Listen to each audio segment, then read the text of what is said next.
Hi, I'm Melissa with PrepScholar, and I'm here today to share 5 strategies to ace your ACT.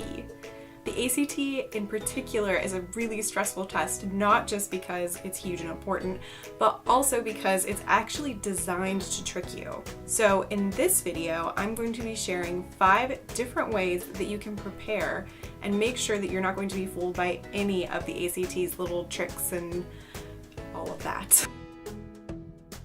If you find this video useful, subscribe to PrepScholar TV, our YouTube channel for all of our different test prep and study skills videos. Also, feel free to take a moment to let us know what your favorite ACT studying strategies are below in the comments. We'd love to hear from you. So, without further ado, here are 5 strategies for passing your ACT.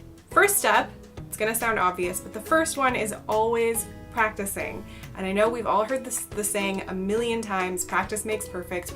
But in the case of the ACT, it is absolutely true. So practice tests are going to be one of your biggest assets in acing your ACT. Not just because you've already done a whole bunch of them, but because there's something that you can learn from. And there's actually a whole lot of free practice tests available. You don't have to go into some big program, you don't have to spend a lot of money on prep books. There's actually a lot of free resources out there that can help you get some practice in. I'm going to link a whole bunch of those down in the description, so please do take a moment to flip through them. Obviously, taking ACT practice tests is going to familiarize you with the test itself so that you're going to know what you're looking at when you're doing it. It's also going to give you a good sense of how long it takes you to answer a question. Overall, on the ACT, you only have between 36 seconds to a minute to answer your question, so you're really going to want to make sure that you're using your time wisely. There's something that practice tests do for you that's even more important than gauging your time or getting you familiar with the test, and that is letting you make mistakes that you can learn from. So when you take a practice test, one of the best things that you can do is go through, correct it, find your mistakes, and then not just let those mistakes go and assume that you're going to do better next time, but actually analyze them. Figure out where you're going wrong so you know the areas that you need to study so that you can do better next time. The most important thing is that when you take a bunch of practice tests, you're not just assuming that the act of practicing is what's going to make you better. What's actually going to make you better is the fact that you see your mistakes, you figure out what they are, and you say, I'm not going to do that again. That is what a practice test can do for you. So jumping off of that, the second big thing that you can do to improve your ACT score is to understand the different ways that you can be wrong on a question. Obviously, we tend to think, oh, well, I got the question wrong. I mean, sure, it's not untrue, but the thing that is important to understand is that there are actually multiple ways to get a question wrong. So as you're taking ACT practice tests, you might begin to realize that a lot of the answers sound really similar. And that's not a mistake, and that's not you being like, oh, I just don't understand this.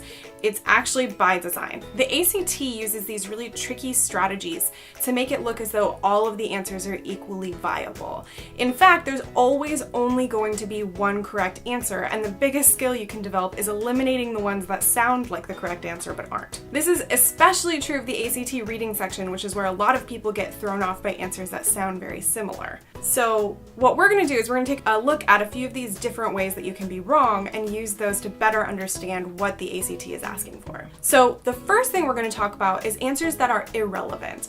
And this sounds really simple, like, oh, of course, if a question is about Nebraska and it starts talking about the Empire State Building, then we know that the Empire State Building answer is wrong.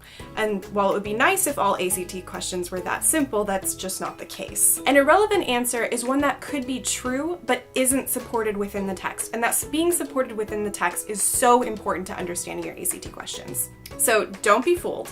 Always answer the question that's being asked. Don't just choose an answer because it is provably true. So the second big one is answers that are actually the opposite of what's being said. And again, this might sound obvious. It seems like it'd be really easy to avoid answers that are saying the opposite. The thing that throws people off here is the fact that a lot of these, if you're just skimming, can sound like really probable answers. So you might see language that sounds like what you're thinking, but the thing that you need to discern to make sure you're getting the right answer is that it's actually in agreement, not just that it sounds like it. The third major way that the ACT will try to trick you is with concept jumbles. Concept jumbles take important information from the text, and it might be partially true, but they mix it together in a way that ultimately contradicts the correct answer. Again, don't be fooled. Like I said, the ACT is really going to go out of its way to try to trick you. Always read the passage for context to make sure that you understand exactly what's happening around the question, not just what's happening in the question itself.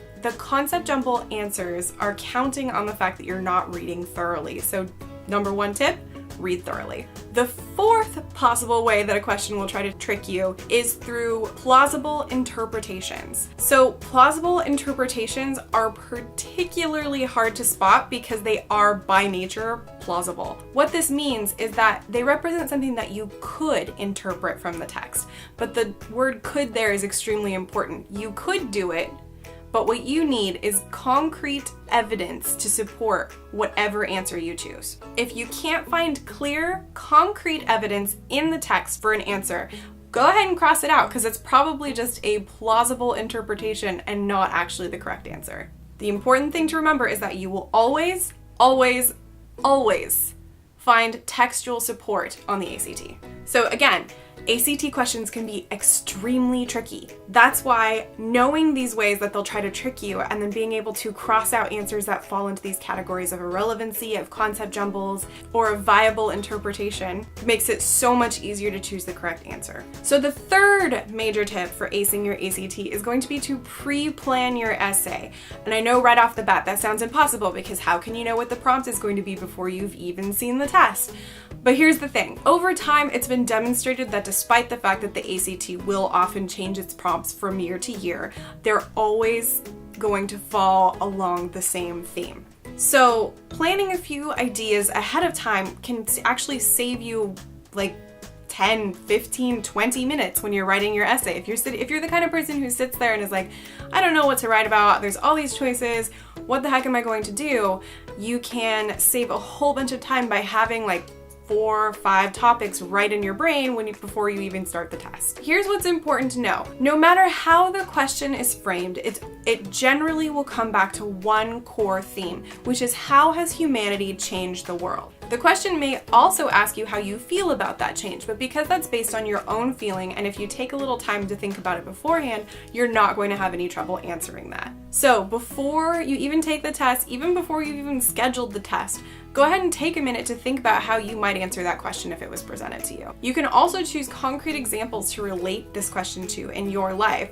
Maybe you're an artist and you want to think about how art changes the world, or you're a scientist and you want to think about how science has changed the world. These are all things that you can think about ahead of time and then fold them into your ultimate essay to make it even stronger, especially if you have research to back it up. Speaking of research, it's also important to know that while you will be graded on your essay, you're probably not going to be fact-checked.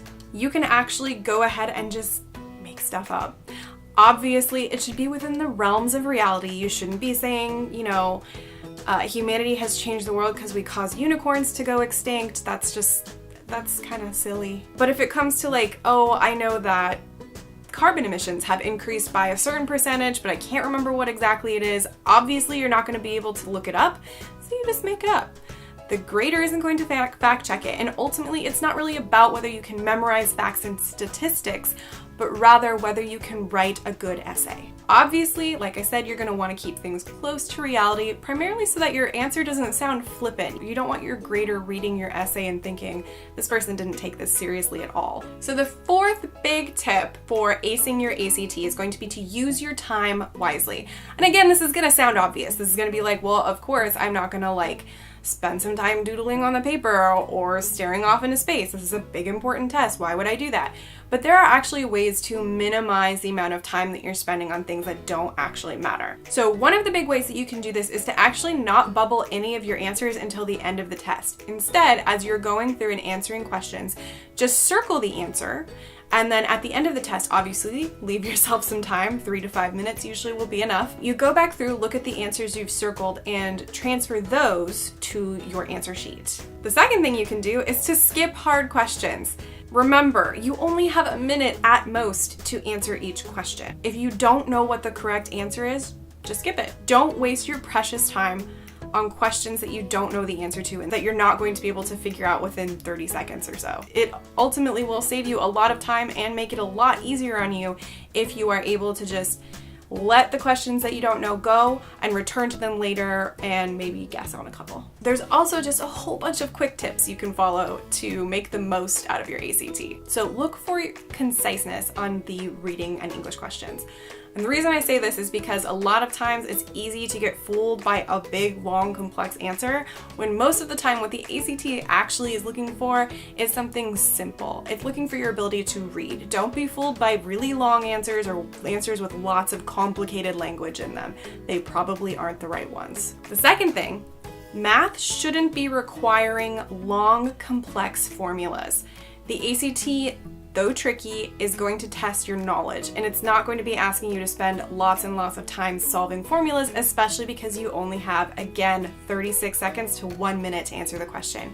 If you find yourself whipping out formulas you've only used once or twice, you probably don't need them. Down in the description, you can find a link to our blog post all about 31 different formulas that you'll need to know on the ACT. Not all of them may come up, but it's going to be better to know them than to not know them. When it comes to the reading section, you're going to want to actually skim the passage first, then read the question in depth, then go back and find the part that the question is referring to and read that in depth. Don't waste your time reading the whole thing in depth and then reading all the questions in depth, because all you're going to do is forget things. You're going to be spending way too much time. Just make sure that you get the gist of stuff so that when you look at the question, you can find the part that you're looking for if they don't identify specific lines in the question itself. In the science section, you're going to want to focus on core concepts. You're not going to need to know a whole lot of big scientific vocabulary. You're not going to need a whole lot of really theoretical knowledge. Generally, what the science section is looking for is actually your ability to reason through a question, rather than that you know physics or chemistry or nuclear physics or whatever. All they want to know is that you can reason your way through a problem. Also in the science section, and in the math section for that matter, pay attention to diagrams. Diagrams are where you're going to find most of the information that you need, and paying attention to them is going to save you some time in referring back to the question, which may be extra dense or which maybe is harder to scan. Diagrams are your best friend. So, now that you've had a quick guide to how to get a better score in the ACT, take some time to really read through different guides and understand exactly how you can maximize your ACT score. Down in the description box below, we have a whole bunch of links to PrepScholar articles that can help you maximize your score by understanding exactly how the ACT functions. Thank you so much for watching, and please let me know your favorite study tips down in the comments below. I can't wait to hear from you guys. Have a great day and happy prepping!